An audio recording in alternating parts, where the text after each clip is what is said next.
Golf fans are in shock. The PGA Tour just dropped the hammer on one of the most likable, fan-friendly golfers out there, Wesley Bryan. And what caused it? Not a cheating scandal, not a wild outburst on the course, but a YouTube video. Yeah, you heard that right. A simple influencer-style YouTube match, the Duel Miami, just turned into one of the most controversial stories in golf this year. At first glance, it looked harmless. Cameras everywhere, drones flying overhead, players laughing, joking, making content. This wasn't the Masters. It wasn't even a PGA event. It was content. Something that should have been fun, relaxed, just a group of golfers playing for the internet. But beneath the bright Miami sun, something much bigger was brewing. Because this wasn't just any exhibition, it was live-backed. And that's where the storm began. The Duel Miami, fun or forbidden? Wesley Bryan showed up that day like he always does. Laid back, confident, joking with the crew. He's not your typical tour pro. He's a trick shot master, a content guy, someone who actually enjoys connecting with fans instead of hiding behind the ropes. The Duel Miami was supposed to be another example of how golf can be entertaining again, a place where the game meets personality. But the moment those videos hit YouTube, Twitter, and Instagram, the internet lit up. Because in the background, behind all that banter and drone footage, were faces that the PGA Tour did not want to see. Names tied to LIV Golf, the rival league the PGA has been at war with for over 2 years. For the PGA, this wasn't just a casual match. It was a statement. A player under their banner stepping into enemy territory. The rule nobody talks about. Here's the part most fans don't realize. PGA Tour players can't just show up anywhere and play for cameras. There's an actual rule. If you want to compete in any event that isn't PGA sanctioned, you need written permission. That includes money games, charity events, even influencer collabs. It sounds strict, because it is. The tour sees it as protecting its image. But in a world where golfers are turning into brands, where entertainment is just as valuable as scorecards, those old rules are starting to crack. Wesley Bryan. He wasn't chasing money or trying to make a political statement. He was chasing fun, and probably some good content for his channel. But the PGA didn't see it that way. They saw a player representing their brand playing in a LIV-connected production, and that was enough for them to say, that's a violation. The hammer falls. When the video went live, it didn't take long. Within days, reports started surfacing from Reuters, Golf Digest, and NBC Sports. The PGA Tour had officially suspended Wesley Bryan. No press conference, no warm warning. Just a letter, cold and official, saying he had breached tour regulations by playing in an unsanctioned event. To the PGA, it was simple. Rules are rules. To fans, it was ridiculous. Social media exploded. Tweets poured in. Clips of the match went viral with captions like, "He got suspended for this?" Because remember, Bryan wasn't competing for prize money. He wasn't defecting. He was literally just playing golf for fun. The reaction. When the news broke, Wesley Bryan didn't go quiet. He didn't issue a carefully crafted PR apology. He did what he always does. Turned to Twitter, or X, and posted something classic. "I've officially been suspended from the PGA Tour. Didn't plan on playing any PGA Tour events the rest of the year anyway." One sentence. A blend of sarcasm, humor, and disbelief. It was so Wesley. That post alone turned him from suspended pro to cult hero. The internet instantly split into two sides. Half the fans called it a joke, saying the PGA had officially lost touch with reality. The other half said, rules are rules. If you sign the contract, you play by the book. The bigger problem. And that's where this story turns from one golfer's mistake into something much deeper about golf's identity. Because this wasn't just about Bryan. It was about what golf is becoming. Old school institutions versus new age creators. Players trying to build brands, connect with fans, and make golf fun again. Versus organizations trying to keep control of the game. The PGA may have won this battle, but in doing so, they might have created something far more dangerous. A wave of fans, and even some players, who feel like the tour just doesn't get it anymore. Within hours of the news breaking, Golf Twitter, or Golf X as some call it now, was chaos. Clips from the Duel Miami were everywhere. Commentators, fans, even fellow pros were jumping into the conversation. Wait, he got suspended for that? How is this real life? This sport needs to chill out. The memes came fast. The opinions came faster. Some fans defended the PGA, saying rules are rules. But most people saw it for what it looked like. An overreaction. Bryan wasn't trying to defect to live. He wasn't chasing a check. He was just filming golf content. Something the PGA should want more of, not punish. And yet, there it was. A player suspended. Not for what he said, not for cheating, but for playing the wrong round with the wrong people. The content creator versus the corporation. Here's where it gets fascinating. Wesley Bryan isn't just a golfer, he's a brand. He's part of a new wave of players who understand that personality drives modern sports. He's funny, he's relatable.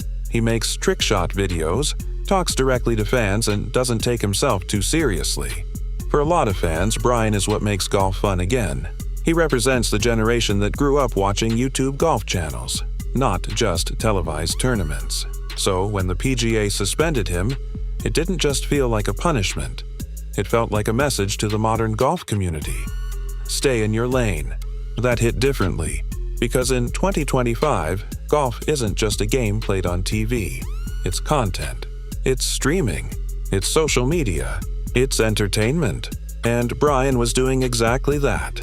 Entertaining. The PGA's silence and the fan fury. What made things worse? The PGA Tour said nothing. No press conference. No clarification. Just silence. Fans wanted answers. Why was this treated so harshly? Why are YouTube matches now a violation?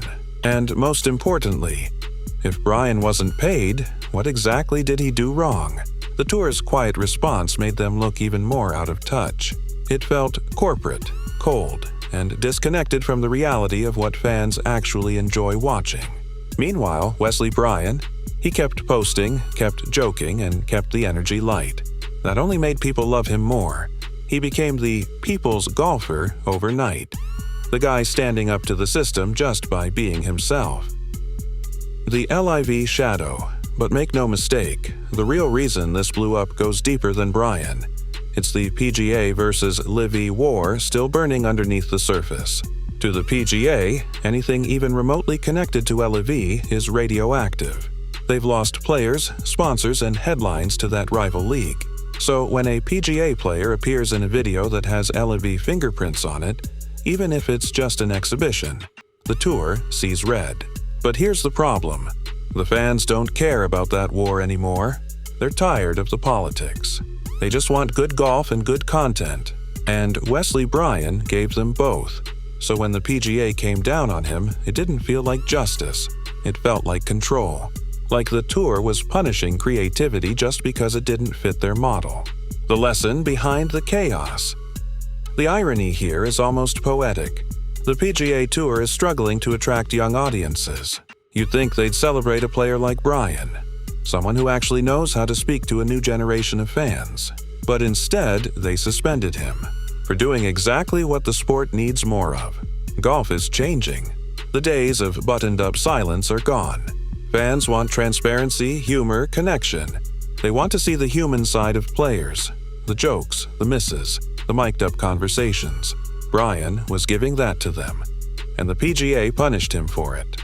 It's a moment that highlights the massive disconnect between golf's old guard and its future, Bryan's response, and his fans' loyalty. After his sarcastic tweet went viral, Bryan followed it up with humor-filled posts, behind-the-scenes clips, and shout-outs to fans defending him. He didn't play victim. He didn't pick a fight. He just leaned into the moment, the way an entertainer would. That's why this story resonated so hard. Bryan didn't lose fans. He gained them. People love authenticity, and he showed it in spades. Meanwhile, even some current PGA players began quietly voicing their support, saying the punishment didn't match the crime. It wasn't rebellion, it was common sense. Now the PGA faces a bigger question than one suspension. Can it adapt? Because this isn't the last time something like this will happen. More and more golfers are realizing they can reach millions without the PGA's help. They can stream, collab, and monetize their personalities. If the tour keeps reacting with punishment instead of partnership, it risks alienating the very people who could make golf cool again. As for Wesley Bryan, he'll be fine. He's got fans, a camera, and a story that made him a symbol of golf's cultural shift. He might have lost his PGA status for now, but he gained something way bigger: relevance. Relevance. The PGA tried to make an example out of Wesley Bryan, but in doing so, they created something else. A hero for the new generation of golf. A guy who just wanted to play the game, make people laugh, and prove that golf doesn't have to be so serious. And if the reaction online is any sign, the fans have already chosen their side. And it's not the PGA's. Sometimes it only takes one moment to expose a system that's out of touch. For the PGA Tour, that moment came when Wesley Bryan stepped into a YouTube golf match and walked straight into a suspension. But here's the twist no one saw coming. Instead of fading away, that suspension amplified him. It turned Wesley Bryan from that trick shot guy into the face of golf's creative revolution. When the dust settled weeks passed after the suspension and the hype online didn't die down. If anything, it grew. Clips from the Duel Miami kept trending. Podcasts debated the decision. Even mainstream sports outlets, ESPN, NBC, Golf Digest, started running deeper pieces, questioning if the PGA Tour's rules still made sense in today's world. Fans didn't just see it as a suspension. They saw it as a symbol. A warning shot to every golfer who dares to be different. And that hit hard. Because, let's face it, the golf world is changing fast. You've got creators like Good, Bob Does Sports, and Foreplay turning golf into entertainment. Millions of young fans watch those guys more than traditional tournaments. They don't care about who's leading after round 2 at the Honda Classic. They care about fun, personality, and vibe. And that's exactly what Wesley Bryan represents. From suspension to spotlight. While the PGA stayed quiet, Bryan didn't hide. He doubled down on content. He posted behind-the-scenes clips, trick shot montages, and even subtle jabs at the situation. All with that same humble, funny energy that made fans love him in the first place. And you know what happened next? His audience grew. Big time. Brands reached out. Creators invited him for collaborations. Fans flooded his comment sections with support. The message was clear. You don't need the PGA to stay relevant. You just need your authenticity. That's when it hit people. Wesley Bryan might have lost his spot on the PGA Tour, but he just gained something more powerful. Independence. The shift in golf culture. The Wesley Bryan incident sparked something deeper inside the golf community. A conversation that's been simmering for years suddenly exploded to the surface. Who really controls golf's future? The institutions or the players? The old system was built on exclusivity, regulations, and image. But today's generation values accessibility, creativity, and connection. They don't want perfect swings, they want real moments. And the PGA's crackdown on Bryan showed how far apart those worlds have become. You can almost feel the split now. On one side, the traditionalists who want golf to stay elite, buttoned up, and rule-bound. On the other, the modern fans and creators who see golf as something that should be fun, diverse, and open to anyone with a camera and a dream. Bryan's story became a case study, proof that golf doesn't need to be stuck in the past to be respected. The PGA's dilemma. Here's the irony. The PGA Tour is fighting to attract younger viewers, yet it punished one of the few players actually doing that job for them. They say they want engagement, reach, and relevance. But when Bryan created all of that organically, they called it a violation. Now they're stuck. If they keep enforcing these outdated rules, they risk alienating the next generation entirely. If they adapt, they'll have to admit they were wrong. And the world is watching.